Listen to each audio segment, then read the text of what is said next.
Dans cet exercice, je vais calculer le moment de l'inertie d'une plaque homogène avec la masse surface x sigma sous forme d'un demi-ellipse. Et je vais calculer le moment de l'inertie de cette plaque, d'abord par rapport à l'axe y, donc la rotation autour de l'axe y, et puis je vais considérer la rotation par rapport à l'axe x. Donc je vais calculer le moment de l'inertie par rapport à l'axe x. Donc déjà par rapport à l'axe y, donc on cherche à calculer le moment de l'inertie de cette plaque sous forme d'un demi-ellipse par rapport à l'axe dy. Vu que cette plaque est homogène, donc je peux regrouper toutes les masses élémentaires qui se trouvent à la même distance par rapport à l'axe y. Donc je fixe cette distance et je vais faire le découpage en bandes fines. Donc toutes les masses élémentaires qui constituent cette bande fine sont distants de x par rapport à l'axe de rotation. Donc tout de suite, je peux écrire que djy égale x au carré dm. Donc x au carré, dm c'est sigma qui est constante, fois ds. Et comme ds, j'ai l'épaisseur ici dx fois la longueur, et la longueur, ça sera 2y. Ma variable, c'est x. Par contre, on voit que x et y sont liés par l'équation d'un ellipse. Alors, l'équation d'un ellipse, c'est x au carré sur a au carré plus y au carré sur b au carré égale à 1. Dans ce cas, je vais exprimer mon y en fonction de x. Donc, y égale b racine de 1 moins x au carré sur a au carré. Et je vais réécrire le moment de l'inertie élémentaire. Donc, ça sera x sigma x au carré fois b fois racine 1 moins x au carré sur a au carré dx. Et je vais calculer l'intégrale dy. Donc j'ai sigma et b, ce sont les constantes. Donc l'intégrale x au carré racine de 1 moins x au carré sur a au carré dx. Et les bornes d'intégration par rapport à x, donc x varie de 0 à 1. Quand j'ai ce type de l'intégrale, une racine avec 1 moins une fonction au carré, donc tout de suite, je pense de sinus ou de cosinus. Donc je pose que x sur a égale par exemple a sinus alpha. Donc x égale a sinus alpha dx égale a cosinus alpha d alpha. Dans ce cas, cette fonction 1 moins x au carré sur a au carré va me donner 1 moins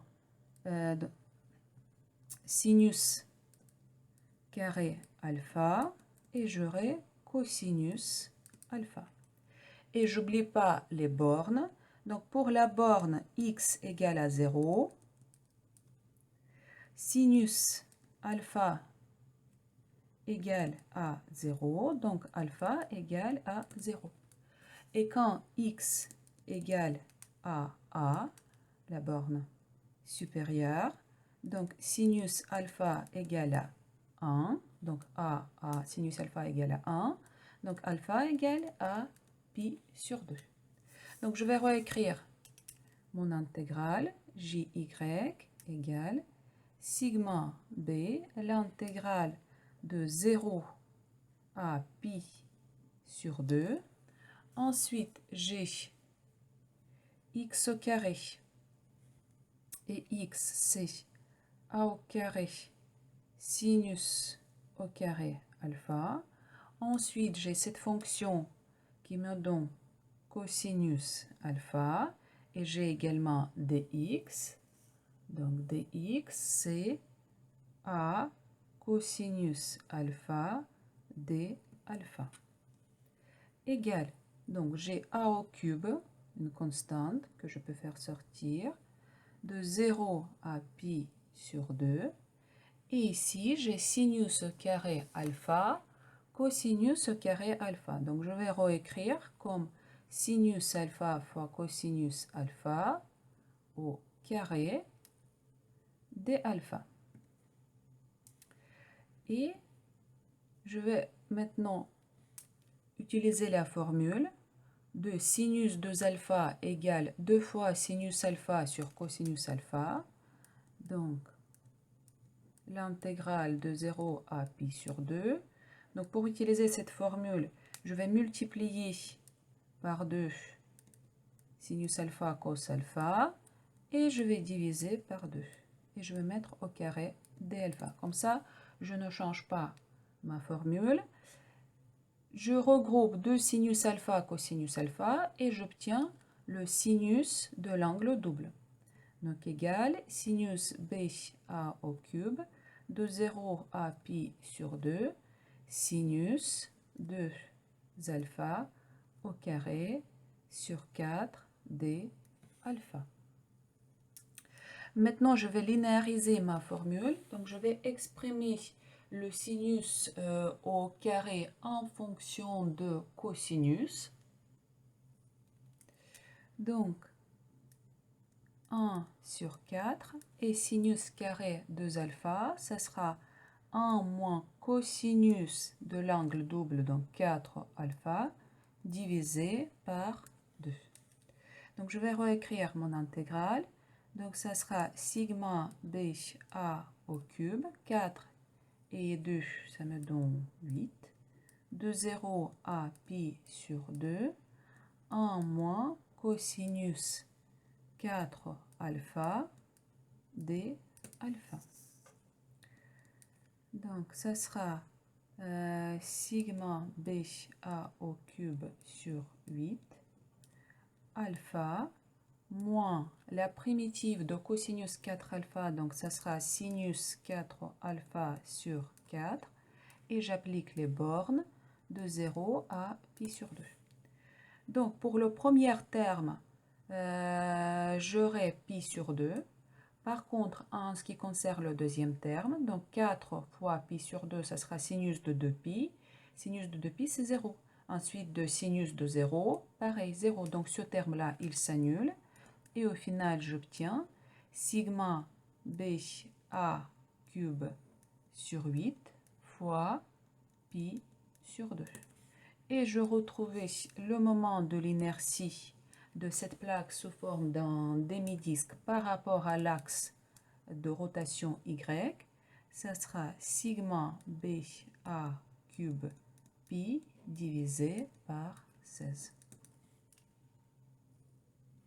Maintenant, je vais considérer la rotation autour de l'axe X et je vais calculer le moment de l'inertie de cette plaque sous forme d'un demi-ellipse par rapport à cet axe de rotation X. Alors, vu que cette plaque est homogène, la masse surfacique égale à sigma. Donc, je peux assembler toutes les masses élémentaires qui se trouvent à la même distance par rapport à l'axe X. Donc, je prends certaines distances par rapport à l'axe X, donc cette distance Y, et je découpe cette plaque en bandes fines le long de Y. Donc, dy, et la longueur ici, c'est certain X. Donc, je peux écrire que le moment élémentaire, le moment de l'inertie élémentaire de cette bande fine égale la distance au carré par rapport à l'axe de rotation, donc y au carré fois dm, égale y au carré fois sigma ds égale y au carré sigma Et la surface, ça sera dy fois certain x. Comme tout à l'heure, vu que ma variable c'est y, il faut que j'exprime x en fonction de y. Et je vais utiliser l'équation de ellipse.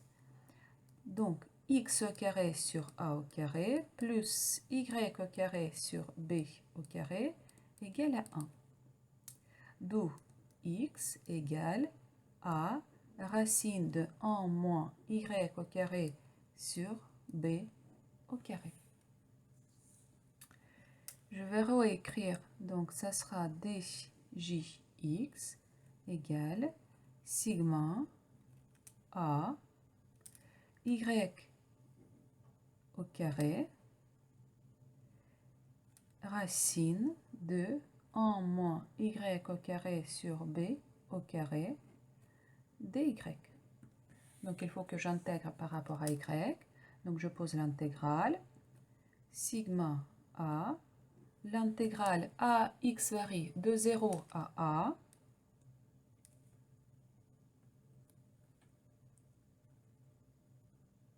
Pardon, y varie. On prend les bornes d'intégration par rapport à y.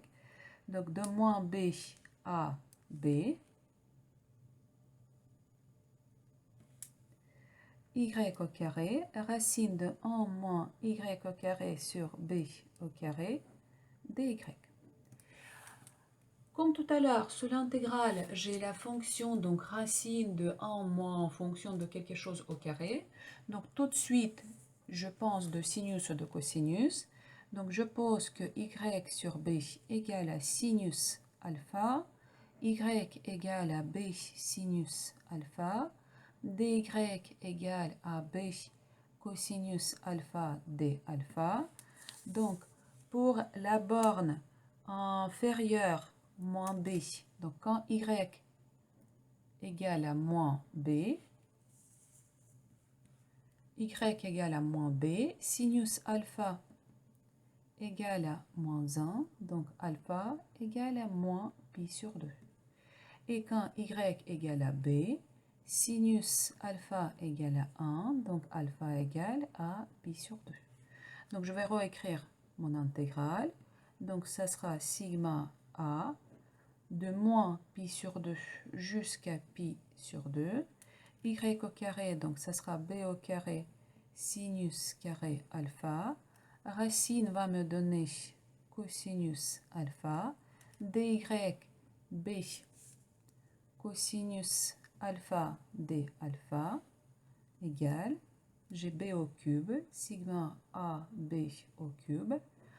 L'intégrale de moins pi sur 2 jusqu'à pi sur 2, sinus alpha cosinus alpha au carré d alpha. Donc j'ai exactement la même intégrale que tout à l'heure. Donc tout à l'heure nous avons trouvé exactement la même intégrale. Donc la primitive de cette intégrale, donc ça sera sigma ab cube et la primitive, donc alpha moins sinus 4 alpha sur 4, et j'applique les bornes d'intégration, donc moins pi sur 2 jusqu'à pi sur 2. Donc j'applique les bornes pour le premier terme, donc j'aurai pi sur 2 plus pi sur 2, donc j'aurai pi, donc sigma a. Donc ici, par contre, j'ai oublié la 8. B cube sur 8 fois pi. En ce qui concerne ce deuxième terme, donc quand j'applique la borne supérieure, donc 4 fois pi sur 2, donc sinus de 2 alpha 0, sinus de moins 2 alpha 0, donc ce terme-là c'est égal à 0. Et au final, nous avons retrouvé que le moment de l'inertie de cette plaque sous forme d'un demi-disque par rapport à l'axe X, c'est sigma a b cube pi divisé par